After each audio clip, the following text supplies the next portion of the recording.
4 hari bulan 3 2024. Gaza. Bunyi drone yang sangat dekat atas kepala.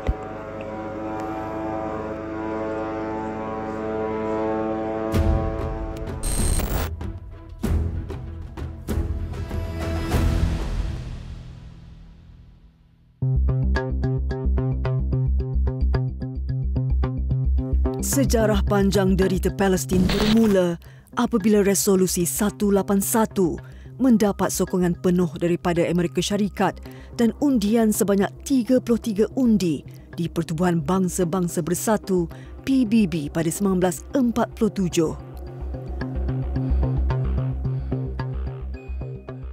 Pada tahun berikutnya, PBB telah menyerahkan 55% tanah Palestin kepada pendatang haram Yahudi. Hakikatnya, pembentukan negara Israel adalah haram. Maka berlakulah Perang Arab-Israel membabitkan 5 negara iaitu Syria, Iraq, Mesir, Jordan dan Lubnan. Rentetan itu lahirnya Pertubuhan Pembebasan Palestin PLO pada 1964. Pada 1967, peperangan digelar Perang 6 Hari atau Perang Ketiga Arab-Israel telah menyebabkan Israel berjaya menawan Sinai, Semenanjung Gaza, Dataran Tinggi Golan, Tebing Barat dan Jerusalem. Fatah adalah kumpulan politik yang mengawal PLO pada tahun 2006. Namun Hamas yang menjadi parti politik dan Ketenteraan Pejuang Islam telah memenangi pilihan raya pada tahun sama. Akhirnya Hamas dan Fatah bersetuju membentuk Kerajaan Palestin Kebangsaan Bersatu pada 2014. Tanggal 7 Oktober 2023, Hamas melancarkan serangan ke atas Israel dari Gaza. Serangan ini bukanlah baru, tetapi kali ini jauh berlainan. Israel membalas lebih dahsyat.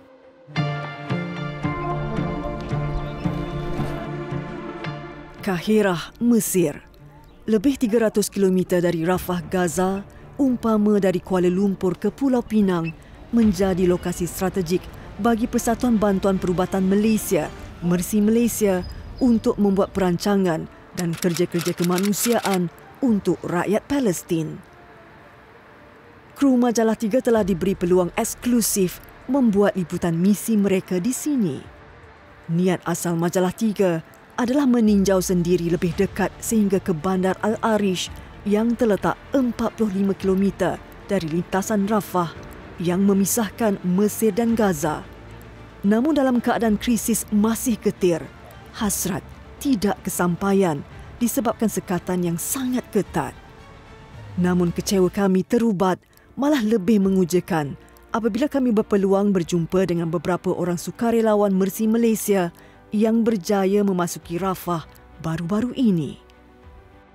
Hari diluluskan misalnya hari Isnin, kami diminta hari Ahad untuk hadir taklimat daripada pihak UN, UNDSS khusus untuk safety security, selepas itu taklimat daripada WHO untuk di mana kita harus bekerja dan di mana harus kita tinggal dan apakah proses-proses dan apakah protokol safety security yang harus kita ikut. Sekatan jalan raya yang pertama yang kita, checkpoint yang pertama yang kita hadapi adalah sebelum untuk kita melepasi terowong terusan Suez. Dan alhamdulillah kita dapat melepasi terowongan terusan Suez dan kami terus bergerak ke Arish dan terus sampai di sempadan Rafah.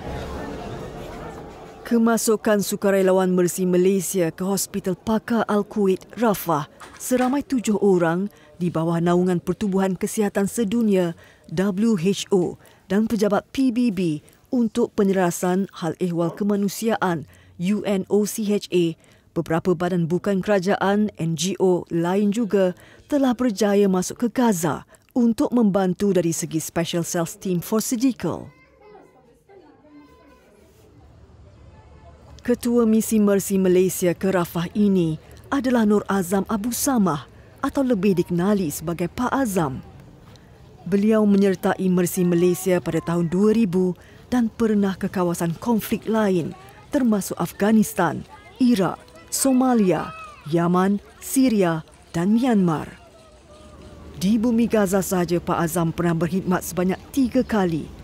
Dengan kepakaran sebagai seorang arkitek, biasanya Pak Azam akan lebih fokus kepada Total Disaster Risk Management yang meliputi waktu kecemasan, baik pulih, pembangunan semula dan persediaan menghadapi malapetaka akan datang. Kita juga sudah mula melangkah satu program yang baru, iaitu bagaimana Mercy Malaysia boleh mengadakan satu primary healthcare atau satu klinik di kawasan penempatan baru di Al-Mawasi untuk dijadikan sebagai klinik estetik yang boleh dikunjungi oleh pesakit di sekitar kawasan Al-Mawasi yang dikatakan terdapat lebih 300,000 penduduk yang sudah mula menetap di situ. Pengeboman kejam Israel berterusan kali ini membuatkan ramai mangsa penduduk Palestin memerlukan pembedahan terutamanya ortopedik. Namun tenaga perubatan amat tidak mencukupi. Kehadiran Dr. Al-Almin Muhammad Daud, Dr. Mafizral Mahmad, Dr. Kamarul Al-Haq Abdul Ghani, Jururawat Zaliha Ahmad dan Jururawat Nur Hayati Paraman di Hospital Pakar Al-Kuwait sangat membantu keadaan tersebut. Sukarelawan Mercy Malaysia ini juga turut menurunkan ilmu dan kepakaran mereka kepada doktor dan jururawat di sini. Selain tenaga perubatan, peralatan hospital dan ubat-ubatan juga dalam keperluan mendesak. Pembedahannya rumit dan memerlukan kepakaran yang untuk membantu mereka, di mana mereka langsung tidak mempunyai ramai pakar yang dapat membantu dan alat-alatan yang sedia ada di sini. Boleh dengar kan? Masalah nombor satu memang painkiller tak cukup. So sometimes kita kena play around with medication, every day kena save. Tengok hari ni tak pasti besok ada, because bergantung kepada supply yang kita dapat. Setakat 24 Mac 2024, angka korban rakyat Palestin susulan serangan rejim Zionis di Gaza meningkat kepada 32,142 orang, manakala 74,412 lagi cedera.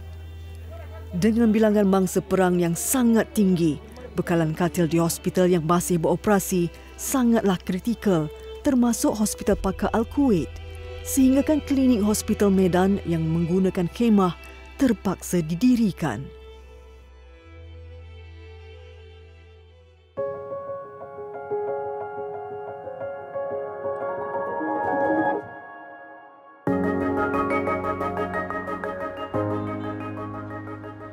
Palestine Hospital, Kairo, Mesir. Mercy Malaysia telah membawa kru majalah 3 bersama duta kemanusiaannya, Datuk M. Nasir, melawat mangsa-mangsa kekejaman Israel yang berjaya keluar dari Gaza dan mendapat rawatan di sini. Dibina pada tahun 1970-an, hospital ini dimiliki oleh Palestine Red Crescent dan yang paling hampir dengan Gaza. Dr. Tariq Abdel Fattah Arafat, anak saudara kepada pemimpin PLO terkemuka Yasser Arafat, antara penerus legasi penting ini. Over the history, the far and the close history, Palestine Hospital always received thousands of patients and casualties from Gaza Strip and the West Bank. The main transfer hospital, we receive any patient or from Gaza, or and it's open, of course, to Egyptian people because they allowed us to have this hospital in here. We have been since the escalations. We had a plan to modernize the hospital. The average lifetime of medical equipment in here is 15 years old, which is too much and mainly out of date. Biarpun Mercy Malaysia dan NGO lain sering menyampaikan bantuan peralatan di sini, pengarah Palestine Hospital, Dr. Muhammad Ramadan, menyatakan masih banyak yang diperlukan dalam usaha mereka memberi rawatan terbaik buat mangsa perang. We need equipment, especially the number of patients or people coming from Gaza who need hemodialysis. Now we need hemodialysis machine. We need upper and lower endoscopic. We need some C-arm in the operating rooms, surgical rooms, because we have one and old one C-arm, but for more operation. Peluang keemasan bersama mangsa perang ini digunakan sebaik mungkin oleh Dato' M. Nasir mengenali mereka lebih dekat dan menyelami kesengsaraan yang dihadapi. Mereka cuba tidak menunjukkan dia punya kesusahan, tidak menunjukkan kesengsaraan dia, tapi hidup sebagai orang biasa, dalam keadaan saya faham di dalam dia mungkin ada trauma dan ada kesedihan bila satu family mereka mati begitu saja kan, dan dalam keadaan injured, yang parah, yang perlu ada rehab yang agak lama juga. Tapi saya lihat semangat mereka nak hidup tu tak boleh kita challenge lah. Semangat perjuangan hidup yang kuat juga terselah dalam kalangan tenaga perubatan di sini. Hampir semuanya mempunyai keluarga di Gaza. Walaupun apa kebimbangan yang melanda hati, namun tugas merawat pesakit tetap diutamakan. Antaranya, Dr. Shahin Rafat Shanin, konsultan kardiologi Palestine Hospital ini. Dia telah mengabdikan dirinya selama 30 tahun di sini, merawat orang awam yang menjadi mangsa perang sejak berdekad lalu. Cuma bagi Dr. Shahin, kali ini impaknya sangat besar. This time is very much different because the war is a disaster, not like these other wars since 1948. This is a disaster war because it's new weapons, because it's a massive destruction for the patients or for the human being. No food, no water. Kebanyakan mangsa perang yang mendapat rawatan di sini mengalami patah kaki sama ada akibat bedilan bom Israel atau dihempap runtuhan bangunan. Ada antaranya perlu melalui beberapa kali pembedahan bagi merawat kecederaan yang sangat parah. Ada juga yang perlu dihantar ke luar negara untuk rawatan lanjut. Proses penyembuhan ini menelan kos yang sangat tinggi. Situasi ini juga bakal menyaksikan ramai rakyat Palestin menjadi kelainan upaya dan mengambil masa sangat lama untuk bangkit semula dari segi fizikal dan mental. Now we have 4 patients with recurrent orthopedic operations, both in the legs and the thigh, intramedullary nails, external fixation, and also we have 10 patients who came from Gaza for hemodialysis. One of them admitted to ICU and then transferred to the ward. Yang amat meruntun jiwa adalah kanak-kanak yang baru ingin mengenali dunia, turut menjadi mangsa kekejaman perang yang hingga kini tiada tanda noktahnya. Bayi ini bernasib baik kerana berjaya keluar dari neraka Zionis, namun dia mengalami jangkitan kuman di paru-paru yang agak serius, rintitan suasana peperangan.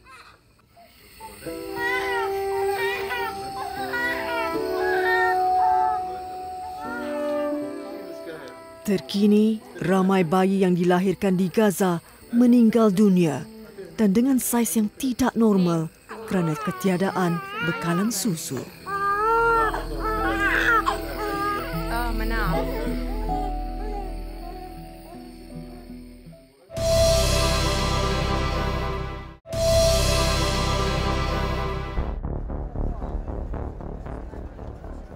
Setiap detik berada di bumi Gaza umpama bom jangka. Keadaan kecemasan boleh berlaku pada bila-bila masa. Walaupun mengetahui bahayanya, sukarelawan dari pelbagai NGO di dunia, termasuk Mercy Malaysia, sanggup meredah keadaan ini bagi menghulurkan bantuan. Bukan nama yang dikejar, tetapi atas sifat kemanusiaan dan empati yang mendalam. Ketika mula-mula menjejakkan kaki ke sini, sukarelawan Mercy Malaysia telah dikejutkan bunyi dentuman yang amat kuat dan dekat. Selang tidak beberapa lama, Hospital Pakar Al-Kuwait Rafah menjadi kelam kabut dengan kelibat ambulans yang berulang-alik menghantar mangsa pengeboman Israel. 2 hari lepas, tim kami telah melalui suatu insiden di mana kawasan berdekatan, amat dekat, kurang daripada 200 meter daripada hospital kami telah didil oleh pesawat Israel, di mana sebuah bangunan tinggi 2 tingkat telah dibedil dan runtuh, dan ramai penduduk di dalamnya mati dan cedera. Budak tu dia bawa, lepas tu burn, nampak muka dia swelling, blood. Lepas tu bila dia letak dekat atas katil tu, dan dia dululah yang sepatutnya buat. Masa lepas budak tu datang dan ada perempuan datang, ada lelaki, banyak, penuhlah terus katil tu. Lepas tu I can see they try, and then they know that the outcome is not good for that child, and that child one of the syahid lah. Pakar dan sukarelawan perubatan perlu sentiasa bersiap siaga. Segala perasaan mendebarkan perlu diketepikan. Yang mengagumkan, mereka terus bertugas walaupun tanpa gaji demi menyelamatkan ribuan nyawa. That my first experience lah, yang MCI yang betul-betul extra. And the gegaran tu you tak boleh lupa, you takkan lupa. The bunyi and gegaran, smell, senario blood. Macam mana blood dekat bila dekat apa? Bukan lobi, bila ambulans datang kan kat situ dekat hospital punya lantai memang berdarah lah. Yang dekat jalan, kat koridor, memang real. Bak kata seniman M. Nasir, mereka yang terlibat misi ini adalah insan-insan terpilih kerana bukan sembarangan orang dapat melakukannya. Setakat 22 Mac 2024, pasukan perubatan Mercy Malaysia dan Hospital Pakar Al-Kuwait telah menjalankan lebih 700 pembedahan dan merawat lebih 1,400 pesakit yang kebanyakan kanak-kanak dan wanita. Yang itu adalah antara cabarannya adalah keadaan perasaan dan keadaan yang separa selamat ataupun relatively safe. Akan tetapi langkah-langkah berwaspada telah dijalankan, iaitu memberi GPS coordinate dan juga pin location yang dikongsi bagi kepada dua-dua pihak, di mana kita akan dijamin secara relatifnya keselamatan. Momen yang indah buat pakar perubatan Mercy Malaysia ketika berada di sini adalah menyambut kelahiran bayi yang tidak henti-henti kunjung tiba. Mungkin inilah yang dikatakan generasi rakyat Palestin tidak akan pupus. Yang bertuah menyaksikan keajaiban Tuhan ini antaranya adalah jururawat Zaliha Ahmad, atau lebih mesra dipanggil Kak Zah, yang sentiasa senyum walau apa jua keadaan.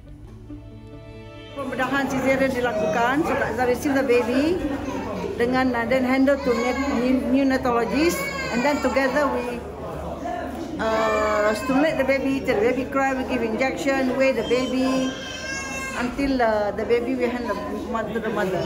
1 hari 5. So kita dah 2 minggu. So 14 kali 5. Berapa kan itu? 40, mungkin sekitar 60 lah. Yes. And then kita ada 1 set of twin. Selain merawat mangsa kesan pengeboman, pakar perubatan termasuk sukarelawan Mercy Malaysia juga merawat rakyat Palestin yang mengalami luka-luka biasa. Penduduk mudah terluka terutama di tapak kaki atau tubuh badan yang lain kerana hidup sehelai sepinggang susulan kedaifan akibat perang. Ini sungguh menyentuh hati Dr. Al-Amin Muhammad Daud. Dengan kita berada di sini, mana kita sebenarnya dapat merasai dan menyelami sebenarnya beginilah keadaan orang di sini yang telah melalui kesusahan selama 75 tahun dalam occupation, dan saat terakhir ini mereka mengalami satu cubaan yang teruk di mana berlakunya sekatan pemboman dan kematian yang ramai di kalangan mereka.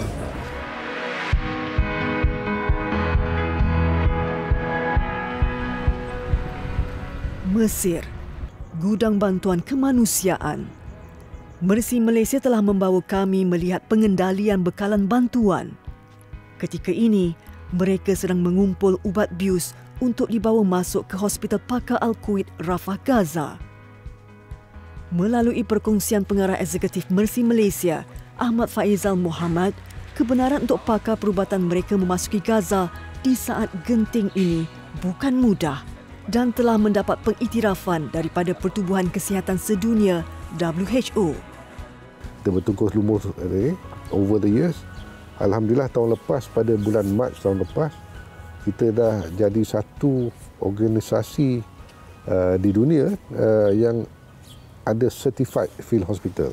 Sebenarnya bila permulaan peperangan yang berlaku sekarang ini di Gaza pada Oktober 7, WHO terus tanya tim-tim EMT ni yang bawah, registered bawah dan certified by them. Dia bertanya siapa yang sanggup untuk hantar field hospital ke dalam. Dan saya waktu itu saya buat keputusan, of course dengan izin presiden, kita buat discussion dan sebagainya. Saya rasa antara yang organisasi yang pertama yang register dengan WHO, kita nak masuk. Selama lebih sedekad, Mercy Malaysia mewakili rakyat Malaysia dan dari seluruh dunia menyampaikan bantuan ke rakyat Gaza. Mereka mempunyai dana yang mencukupi. Tetapi kebelakangan ini agak membimbangkan kerana kewangan yang diperlukan untuk misi Gaza kali ini menggunakan mata wang USD. Dana besar diperlukan. Selain pada itu, dalam waktu 5 bulan ni kita banyak juga memberi makanan-makanan, menghantar ubat-ubatan kan, dan alhamdulillah kebanyakan yang kita hantar tu dah selamat sampai di dalam. Cakap memang senang kan, tapi untuk dapatkan betul-betul tu komitmen daripada pihak-pihak ni semua, saya rasa ini satu kerja-kerja majlis lah. Situasi kemanusiaan di Gaza masih berada di tahap kritikal. Lebih 1.7 juta orang kehilangan tempat tinggal, mencari perlindungan di tempat yang sesak di mana ancaman penyakit semakin ketara. Keadaan di tempat perlindungan ini amat teruk dan keperluan mendesak untuk gencatan senjata jangka panjang sangat diperlukan walaupun harapannya rapuh. 3 bulan mendatang ini kita ambil sebagai satu tempoh yang kita bantu untuk membiayai. Kita tak sebut gaji pun, tetapi dalam bentuk insentif, allowance kepada tenaga-tenaga kesihatan yang berusaha sedaya upaya untuk menjadi sukarelawan yang tak tidur malam, kerja 24 jam, untuk mereka ada satu insentif supaya mereka ada semangat. Sekiranya dalam 3 bulan ini mereka berpendapatan walaupun tak banyak, tapi sekurang-kurangnya sekiranya ada gencatan senjata, mereka ada duit yang mereka boleh beli barang di sana. Mereka dapat makanan. Kita boleh nampak di sepanjang jalan makanan-makanan dalam tin ni dijual balik. Ni adalah makanan yang mereka dapat. Supaya mereka nak duit untuk beli barang lain. Untuk membeli keperluan-keperluan yang kita tak tahu. Kerana mereka lebih tahu. Dan mereka sangat berharap gencatan senjata, malah berharap sebenarnya perang ni akan tamat secepatnya. Ada satu makcik tu, family dia cakap family dia semua dah tak ada. And then dia ada blister kat kaki dia. And then kita cakap lah tukarlah kasut sebab dia pakai kasut yang ada kasut yang slip on, lepas tu ada macam kasut perempuan yang ada bling-bling sikit tu kan. Dia cakap, ada kasut lain tak? Dia cakap, this is the only my kasut. So, in order for her to pakai kasut, the only kasut yang dia ada, slipper yang dia ada tu, dia ambil kain, dia bandage kat tempat slip tu. So, dia have to use the shoes to protect dia punya kaki. As simple as shoes, as simple as kasut. Jadi benda yang sangat sangat besar kot pada diorang. Saya rasa Tuhan bagi banyak sangat, kita lupa apa yang kita ada. Sangat menginsafkan.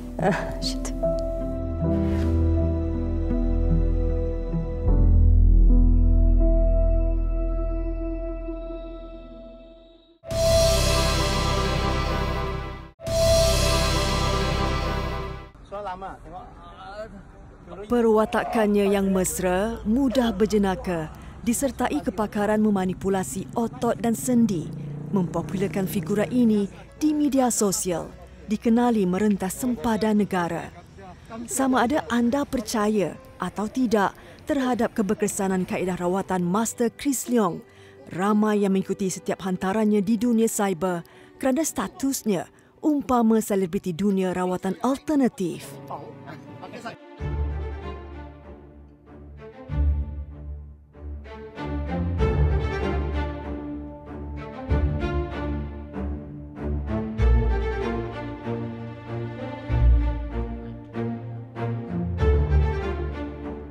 Chris Leong mengamalkan kaedah TITAR, merujuk kepada kaedah pemulihan bagi sakit tulang, sendi dan otot secara fizikal. TITAR adalah perubatan tradisional Cina yang dipraktikkan untuk merawat ketidakseimbangan tulang dan sakit sendi serta otot akibat trauma. Satu aspek utama rawatan TITAR adalah melalui acupressure, iaitu titik tekanan pada tubuh manusia yang membantu aliran tenaga semula jadi dalam tubuh badan. Rawatan ini menggunakan jari untuk memanipulasi, merangsang atau membetulkan aliran tenaga di dalam dan sekitar sendi yang cedera serta boleh melegakan ketegangan otot, menggalakkan peredaran darah, melegakan kesakitan dan membolehkan tubuh menjadi lebih rileks.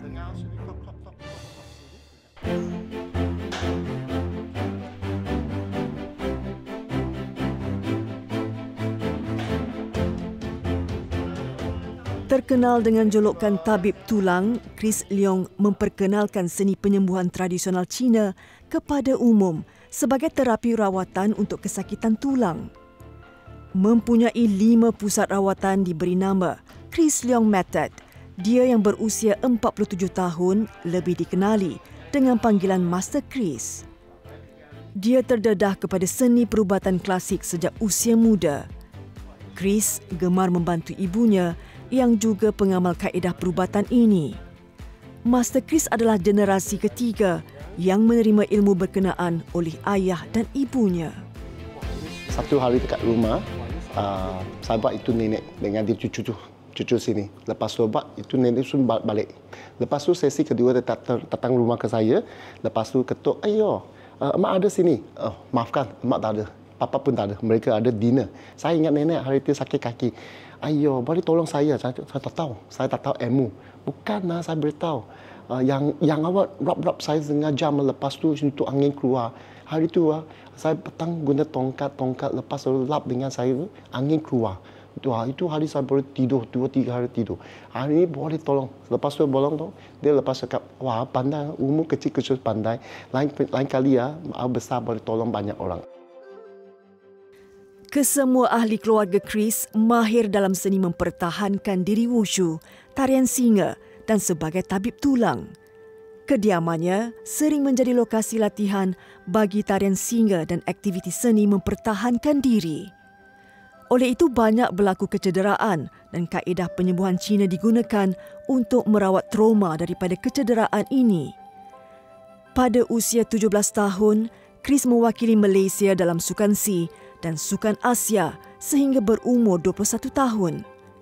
Kemudian, beliau menyambung pelajaran ke Beijing, China bersama seorang sifu yang terkenal di sana.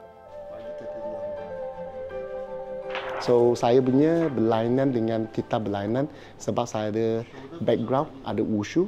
Kalau dengan Tita, dia ada hubungan.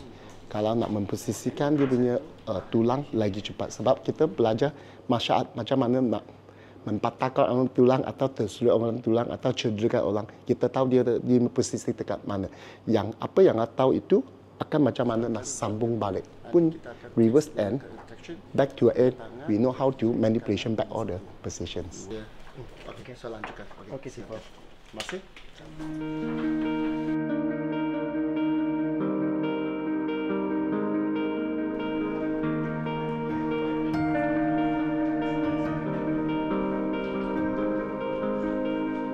Menurut Chris, 7 titik kebiasaannya yang dialami pesakit adalah leher, bahu, siku, pergelangan tangan dan jari, tulang belakang dan pinggul, lutut, pergelangan dan jari kaki. So that's why we are training to all the people to how to understand the structure and manipulation. That's why every the patient go inside. A lot of people say, "Hey, why Master Chris? All the patient come, you do all the same one. Everyone same. Got problem, no problem. Also same one." Actually, we have to practice make perfect. So the practice make perfect is everything. The whole body structure is a 206 point. We how to align from the neck until the toes have to align. The structure for this 7 part to what?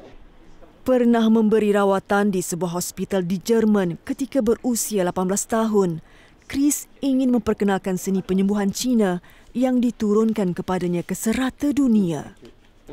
Oh, yang penting pertama saya akan cek dia punya saraf utama. Sebab saraf utama penting sekali. Kalau saraf utama tak bagus, saya mengingatkan semacam selalu kebas tangan, sakit dada atau sakit kepala atau mata kabus. Okey, ini ialah saraf utama. Nah, akan cek. Ini ialah sebelah kiri satu. Okey, sebelah kanan. Wah, sakit. Okey, tengok ini kalau saya tekan sini ya, saraf utama tercepit menyebabkan selalu kebas tangan dengan sakit dada atau mata kabus. Dengan satu tangan sepatutnya sampai ketuk kepala saya. Tapi ini sampai tu hidung saya. Maknanya ini sudah jam. Keduanya ialah dari tepi naik. Wah, sepatutnya ini boleh sampai telinga ini sudah sangkut sebelah sini. Macam kereta. Kalau nak balancing mesti petaya nak seimbangkan. Ini bangku betul-betul punya Tita solution. Tak boleh, bahu sakit bikin bahu. Lepas tu tak bikin leher, seminggu lagi sakit balik lagi. So have to do the whole body, they are connected. Wah, dengar bunyi ya. Masuk. Bagus. Saya kepala letak. Wah.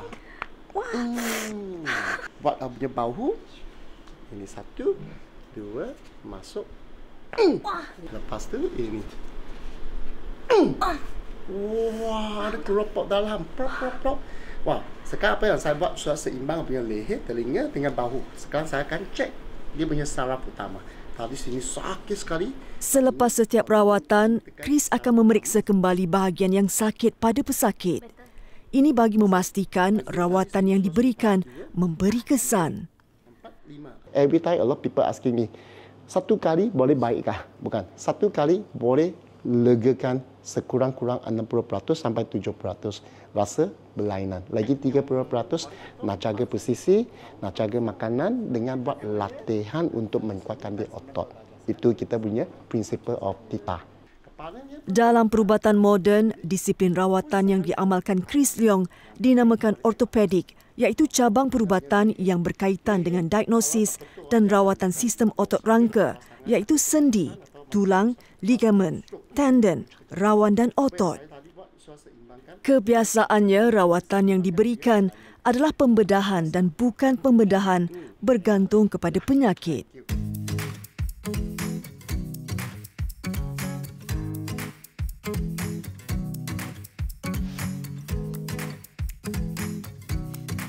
Dr. Lai Jun Siong, seorang pakar pembedahan ortopedik berpengalaman yang telah berkhidmat 17 tahun dengan Kementerian Kesihatan Malaysia dan hospital swasta.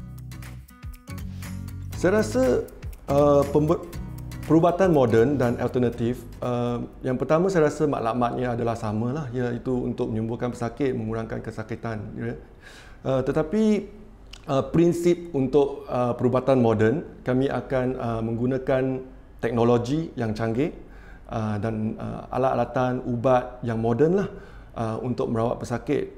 Yang penting rawatan itu sudah pasti berkesan dan selamat. Selamat itu yang paling penting lah. Itu semua hasil kajian daripada pakar-pakar berdasarkan sains dan kajian yang terkini lah. Menurut Dr. Lai, pesakit perlu tahu menilai kebaikan serta kelebihan sesuatu rawatan. Tidak kira tradisional atau moden. Setiap disiplin mempunyai kesan yang tersendiri. Menurut beliau, pandangan pakar perubatan juga perlu bagi memastikan rawatan tersebut selamat untuk pesakit.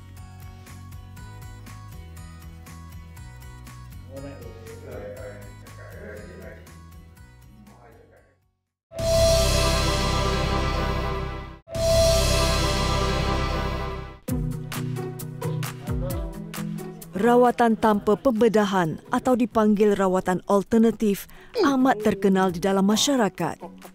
Selain tiktar, dalam masyarakat Cina, akupunktur, moksa dan herba Cina menjadi pilihan. Manakala bagi kaum India adalah Ayurveda dan masyarakat Melayu, rawatan urut serta berbekam. Namun bagi sesetengah individu, rawatan moden dengan pembedahan dipilih kerana ia terbukti berkesan dalam mengubati pesakit. Tiktar, rawatan yang diturunkan dari satu generasi ke generasi lain mengikut buku lama Cina.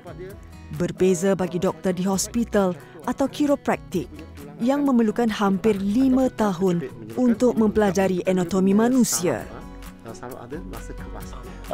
Untuk kita punya pengalaman biasa dari generasi. Yang penting untuk memahami anatomi dengan tangan dengan dia punya sudut. So kita kekurangan untuk alat-alat pembantu. Biasa guna tangan. Wah, bengkaklah. Wah, pop. Okey. Sekarang cek balik. Wah, lembutnya. Setiap kaedah pemulihan tidak lari dari kesan sampingan. Menurut Chris, bagi rawatan tiktar, pesakit akan berasa ngilu dan kebas selepas rawatan. Namun menurutnya, jika pesakit merasai sensasi kesakitan ini, ia menandakan darah mengalir dengan lancar dan dalam proses penyembuhan. Seimbangkan. 1, 2, 3, tahan. 4-nya. Rehat. Belakang pun sudah seimbang. Keduanya tadi tak boleh buka. Betul. Nah, dari sini. Put more on the safety lock. We call it until one position you cannot overturn. So from that moment, we have that's why in the tiktar they are very, very safe. And no one killed, and no one died, and no one very serious. Not like others, I don't know. But what we do, we have all the standard procedure for judo treatment. Yes, well, we call it SOP. Apa yang sahabat ini traction untuk menyusunkan apanya leher. Ayo.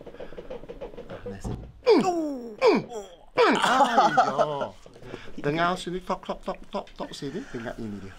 Okay, relax.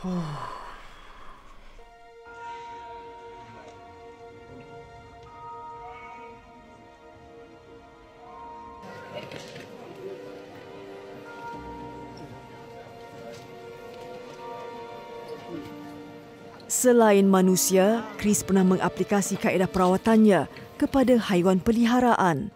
Menurut beliau, tulang manusia dan haiwan hampir sama. Jadi rawatan boleh diberikan dengan hanya mencari kawasan kecederaan pada tubuh haiwan berkenaan. Biasa for how to send for the animals, we have to use 5 sense. The first thing you have to see the temperature. So if you feel very warm, very hot atau panas, maknanya dia sudah injured dia punya masa atau otot atau dia punya inflammation sana. Kalau rasa ada lembab atau ada berdarahan keluar dalam bengkak sekali maknanya dia tulang ada retak. Kalau retak macam kita nampak itu patah tulang ada kebiruan, nanti ada hijau, lepas tu kuning. Setiap 4 hari dia akan tukar warna. So itu bagi dia proses. So lepas tu dia punya mekanisme. Kalau ini 4 tahu dia haiwan tak tahu cakap hanya nak cari dia punya yang mana cedera dengan dia punya reaksi.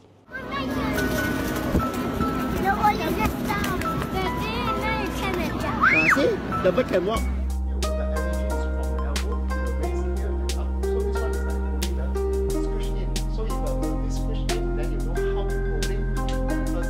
Pada tahun 2016, Chris telah mengembara ke 60 negara meliputi 100 lokasi bagi memperkenalkan kaedah tiktar. Setakat ini, Chris sudah melatih lebih 150 perantis di seluruh dunia, termasuk 60 perantis dari Malaysia. Perantis yang terlatih ini dapat mempraktikkan teknik pemulihannya tanpa perlu menemui Chris.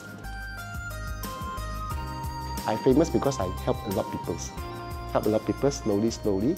Then after I train so many of my apprentices. I also very happy because this tiktar. Last time people thought tiktar is only for Chinese. No, so you can see all my staff, about 70% is all Muslim and Indian and Chinese. We call it in Malaysia. We are very muhibah. So this is called a family. We are not restricted like this. Even the Western doctor, I also respect. Eastern or the Malay, Malay or Indian, we are always gabung. So one thing I'm very good is Malay, Indian like this art very much. Perubatan moden dan alternatif saling memerlukan dalam dunia yang penuh trauma. Bagi rawatan alternatif yang dilakukan Chris dan pengamal perubatan alternatif lain, ia tanpa pembedahan, tanpa ubat dan tanpa suntikan. Ia boleh dijadikan pilihan untuk pesakit yang alah kepada ubat atau mereka yang mahu kepada penyembuhan semula jadi. Seperti kata beliau, popularitinya membuka laluan untuk membantu lebih ramai yang memerlukan.